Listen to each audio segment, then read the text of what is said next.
आइए शुरू करते हैं आज की क्लास। और आज के क्लास में आपको मिलेगा पेपर थर्ड का फुल सिलेबस।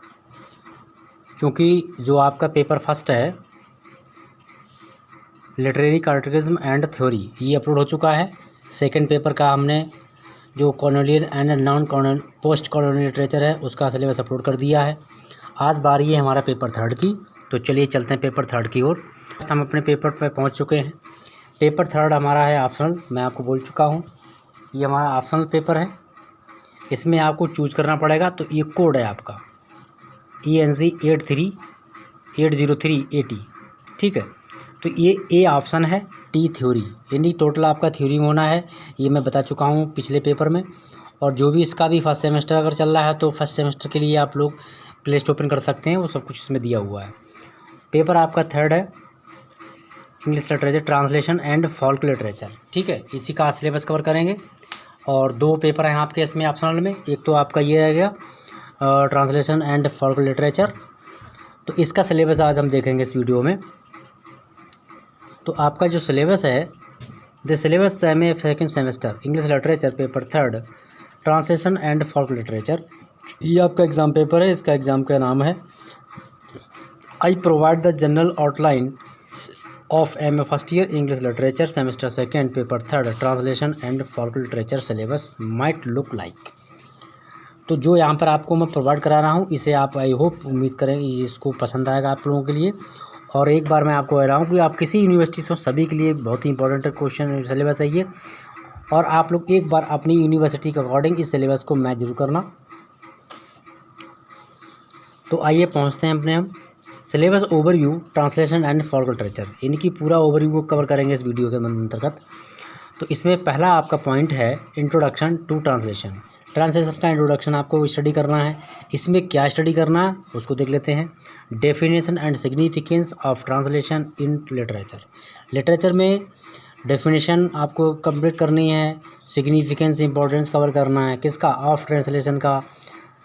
और इसका इन लिटरेचर यानी कि साहित्य में जो है वाक्यों का अनुवाद का क्या महत्व है। ट्रांसलेशन मतलब अनुवाद का क्या महत्व है, ये समझ में आ गया होगा आपके। तो उसको स्टडी करना है। इसी में आपका नेक्स्ट पॉइंट है टाइप्स ऑफ ट्रांसलेशन। तो ट्रांसलेशन आपको स्टडी करना है, जैसे कि literal translation versus free translation.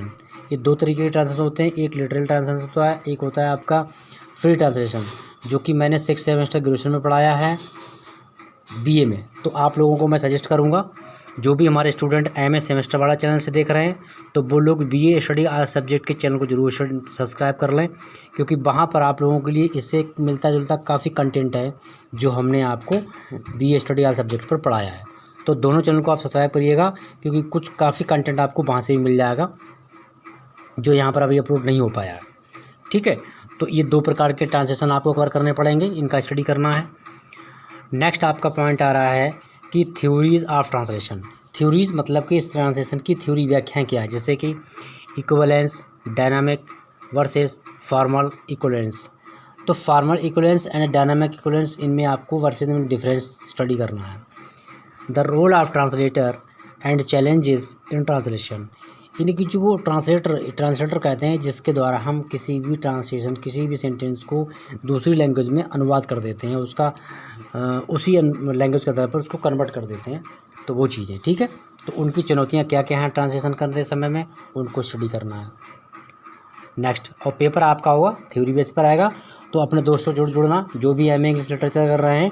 Otherwise subject में पॉलिटिकल साइंस भी पढ़ाऊंगा MA के लिए, तो उसके लिए आप लोग कम्युनिटी फेज के लिए ज़रूर फॉलो कीजिएगा, वहाँ पर आप नीचे दे सकते हैं। Famous translation and translator in world. तो फेमस ट्रांसलेशन कुछ आपको प्रसिद्ध ट्रांसलेशन स्टडी करने पड़ेंगे, साथ ही translators in the world literature, और जो साहित्यिक संसार में जो ट्रांसलेटर हैं उनके लिए भी हमें स्टडी करना पड़ेगा। तो फर्स्ट यूनिट कंप्लीट हो गई, चलिए बढ़ते हैं सेकंड यूनिट की ओर। सेकंड यूनिट में आपको क्या स्टडी करना है, history and development of translation, यानी हिस्ट्री इतिहास को स्टडी करना है। डेवलपमेंट क्या विकास हुआ था ऑफ ट्रांसलेशन, अनुवाद के रूप में, यानी अनुवाद का इतिहास क्या है और उसका विकसित रूप क्या है उसको स्टडी करना है। चलिए इसमें historical development of translation in different cultures, यानी कि हिस्टोरिकल डेवलपमेंट है यानी ऐतिहासिक जो विकास हुआ है ट्रांसलेशन इन अनुवाद का इन डिफरेंट कल्चर्स, अलग अलग मतलब कल्चर्स के अकॉर्डिंग, यानी कि संस्कृति के अकॉर्डिंग उसको स्टडी करना है। नेक्स्ट पॉइंट आपका है इसी में, उसको देखते हैं। ये है evolution of translation in Indian literature. ठीक है, इनकी इंडियन लिटरेचर को, भारतीय साहित्य में जो ट्रांसलेशन का क्रांति है वो क्या है, उसको इवोल्यूशन को क्रांति कहते हैं, उसका आपको डिटेल में स्टडी करना है। Translation from Sanskrit to regional language for instance, यानी कुछ हम संस्कृत का ट्रांसलेशन करते हैं इंग्लिश में, कुछ इंग्लिश के संस्कृत में करते हैं, हिंदी में करते हैं, उर्दू में करते हैं, तो बहुत सारी लैंग्वेज में हम इसको कन्वर्ट करते हैं। तो उसके बारे में, उसके स्टडी अकॉर्डिंग आपको इसका स्टडी करना पड़ेगा। सब कुछ मिलेगा आपको इस चैनल पर, बस आप बने रहिएगा अपने दोस्तों के साथ में जो भी हों। अगला दिया हुआ है major translated works and their impact on literary traditions. इनकी जो मेजर ट्रांसलेटेड वर्क क्या है, इनकी जो एक वर्क होता है वो मेजर वर्क क्या है, and their impact on literary tradition, और जो लिटरेरी ट्रेडिशन से जो परंपराएं होती उसके अकॉर्डिंग जो है मतलब उसका इम्पैक्ट क्या है, उनके प्रभाव क्या पड़ता है उनका, उसको स्टडी करना है। यूनिट 3 आपकी है techniques and strategies in translation, यानी कि अनुवाद करने के लिए हमें कौन कौन सी तकनीकें यूज़ करनी पड़ती हैं, क्या क्या स्ट्रेटजी होती है, यानी क्या हम उसकी तथाकथित जो पॉइंट होते हैं उनको किस तरीके से यूज़ करते हैं। चलिए अगला पॉइंट देख लेते हैं। इसी में आपका पॉइंट अगला है टेक्निक्स फॉर इफ़ेक्टिव ट्रांसलेशन, यानी जो तकनीक होती है वो हमारी ट्रांसलेशन को इफ़ेक्टिव बनाती है, जैसे equivalence, domestication, foreignization and cultural adoption. तो ये पॉइंट होते हैं किसके, टेक्निक्स ऑफ इफ़ेक्टिव ट्रांसलेशन। तो इसको स्टडी करना है। इसके जो भी क्वेश्चन आपके long question, paragraph, short question सारे आपको मिलेंगे, और बस आप लोगों को अंत तक रहना है वीडियो में, इसीलिए मैं पीडीएफ बता रहा हूँ। और जो डिफरेंस आपको बताऊँगा मैं, पेपर 3 में आपके जो मैं कि ऑप्शनल है, ए में और बी 2 ऑप्शन है इसमें, ए या आप जो सिलेक्ट करेंगे या फिर आपको बी सिलेक्ट करना है, तो उस पर भी चर्चा करेंगे, उसका आपको ऑन कैमरा वीडियो बना के देंगे जिससे आपको अच्छे समझ में आ जाएगा। तो यहाँ पर आपका आता है next point translating poetry to verses prose, यानी कि जो ट्रांसलेटिंग पोइट्री है और प्रोज, यानी प्रोज और पोइट्री का जो ट्रांसलेशन जो है अनुवाद है, उसकी चैलेंजेस एंड मेथड्स, उसकी चुनौतियाँ क्या हैं, उसके मेथड्स क्या, तरीके क्या, उनको सबको स्टडी करना है। अगला आपका है case studies of famous translations from English to Indian language and vice versa, इनकी जो केस हैं फेमस ट्रांसलेशन, जो प्रसिद्ध ट्रांसलेशन है, उनके केस स्टडी करने होंगे। इसके लिए फ्रॉम इंग्लिश, यानी इंग्लिश से इंडियन लैंग्वेज में हम किस तरीके से उसको कन्वर्ट करेंगे, ये सारी चीज़ें आपको यहाँ पर अगले वीडियो में आपको बताएंगे। अभी 4th पेपर आपका बचा हुआ है, उसका भी हम अभी इसका ए ऑप्शन चल रहा है, बी का वीडियो कराएंगे आपको बहुत जल्द कंप्लीट। यूनिट नंबर 4 आ गया है folk literature and introduction. Unit 4 में क्या है, फोल्क लिटरेचर का हमें क्या करना है, इसका इंट्रोडक्शन समझना है। ठीक है, तो इसको एक नज़र डाल लेते हैं पॉइंट वाइज। तो पॉइंट वाइज जो आपका है लिखा है अंडरस्टैंडिंग फोल्क लिटरेचर, यानी कि जो फोल्क लिटरेचर है उसको हमें अंडरस्टैंड करना पड़ेगा। Oral tradition, myths, legends, ballads and folk tales, ये आपकी कुछ कहानियाँ हैं, कुछ परंपराएं हैं, उसके आधार पर जो कहानी है उसको हमें स्टडी करना है, जो कि काफ़ी इम्पोर्टेंट है। ठीक है, नेक्स्ट पॉइंट इसमें आपका आ रहा है कैरेक्टरिस्टिक्स ऑफ फोल्क लिटरेचर, यानी जो फोल्क लिटरेचर है उसकी क्या क्या विशेषताएं हैं, क्या क्वालिटीज़ हैं, उनको हमें देना है, समझना है। कलेक्टिव ऑथरशिप, ओरल ट्रांसमिशन, सिंपलिसिटीज़, तो ये इसके पॉइंट है। इनके आधार पर अकॉर्डिंग भी हमें जो कैरेक्टरिस्टिक्स फोल्क लिटरेचर विशेषताएँ हैं ये पॉइंट दिए हुए हैं, ये इनकी विशेषताएँ हैं। नेक्स्ट इसमें है the role of folk literature in preserving cultural identity, यानी जो फोल्क लिटरेचर है उसका कल्चरल यानी कि सांस्कृतिक आधार पर क्या इसकी भूमिका है, क्या इसकी पहचान है, उसको स्टडी करना है। नेक्स्ट पॉइंट है comparative analysis of folk traditions across cultures, यानी जो फोल्क ट्रेडिशंस है उसका हमें तुलनात्मक स्टडी के आधार पर हमें उसका क्या करना, एनालिसिस करना पड़ेगा जो कि ट्रेडिशन अक्रॉस कल्चर। ठीक है, आगे बढ़ते हैं यूनिट नंबर 5 में। और 5 यूनिट नंबर आपका है इंडियन फोल्क लिटरेचर। यानी इंडियन फोल्क लिटरेचर को समझना है। क्या करना है इसमें? Overview of folk tradition in India. India जो भारत है, भारत में पारंपरिक तौर पर किस तरीके की कहानियाँ चल रही हैं, किस तरीके का लिटरेचर चल रहा है। जैसे कि regional and diversity. Regional diversity होती है भिन्नता, यानी आपस में जो भिन्नताएँ होती हैं उनको देखते हुए भी हम एक रहते हैं। ठीक है, जैसे diversity India of India, Pandit Jawaharlal Nehru की एक बायोग्राफी आर्टिकल है, उसमें बताया था इन्होंने, तो उसके अकॉर्डिंग ही हमें इसको समझना है। चलिए अगला है popular forms of Indian folk literature. यानी कि कुछ जो भारतीय जो फोल्क लिटरेचर हैं काफ़ी फेमस हैं, तो वो क्या क्या हैं, जिसमें बैलेट्स हैं, फोल्क टेल्स हैं, माइथ्स है एंड प्रोवर्ब्स हैं।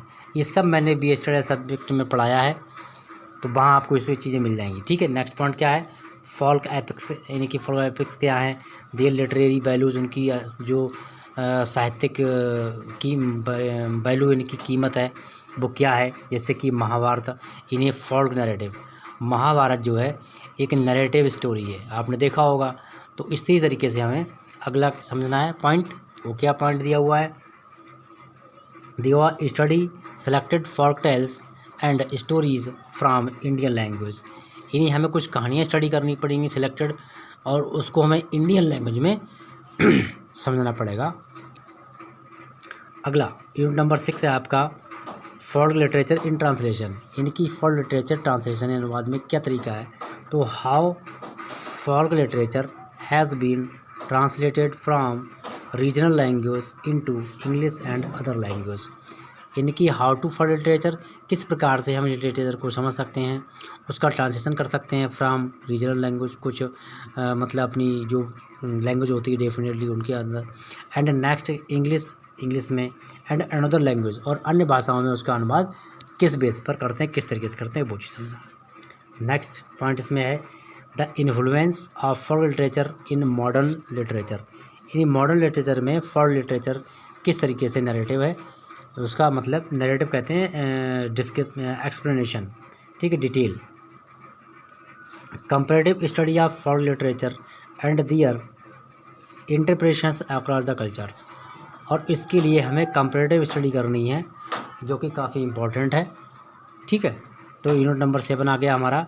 7 यूनिट में क्या करना है हमें? Translation and folk literature in practice.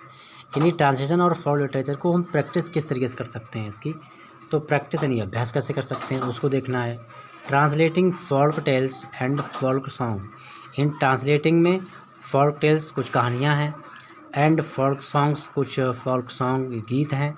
उनके अंदर क्या देखते हैं हम? इशूज़ देखें, उसकी कमियाँ क्या रहती हैं, एंड मेथोडोलॉजी, और मेथोडोलॉजी के आधार पर उसको हम स्टडी करेंगे। ठीक है, चलिए आगे बढ़ते हैं। इसी में पॉइंट अगला है hands on exercise translating selected folk literature. यानी ट्रांसलेटिंग है उसको फोल्क लिटरेचर के आधार पर किस तरीके से हम उसको क्या करेंगे? स्टडी करना है। ठीक है, सिलेक्टेड चुना हुआ। ठीक है, अगला पॉइंट इसी में आपका है impact of translation on the preservation and propagation of folk tradition. यानी जो फोल्क ट्रेडिशंस हैं उनकी क्या परंपराएं हैं और किस तरीके से हमने उसको जो है प्रिजर्वेशन करेंगे, समझेंगे उसके लिए। अगला पॉइंट है असाइनमेंट। असाइनमेंट क्या कहला जाता है? Theory paper based on the above topic. यानी कि असाइनमेंट आपका थ्योरी बेस पर आपको बनाना पड़ेगा, जिसको हम हिंदी में कहें तो प्रोजेक्ट के जरिए हम उसको कंप्लीट करेंगे। जैसे प्रोजेक्ट हो गया, प्रैक्टिकल असाइनमेंट हो गया। कैसे करेंगे आप? Translation as a folk tale और poem from a regional language. ठीक है, इसके आधार पर आपको असाइनमेंट तय करना है, जिसमें आपका अनदर लैंग्वेज हो सकती है into English accompanied by the brief analysis, जिसका आपको एक एनालिसिस करना है, शॉर्ट में संक्षेप में बताना होगा।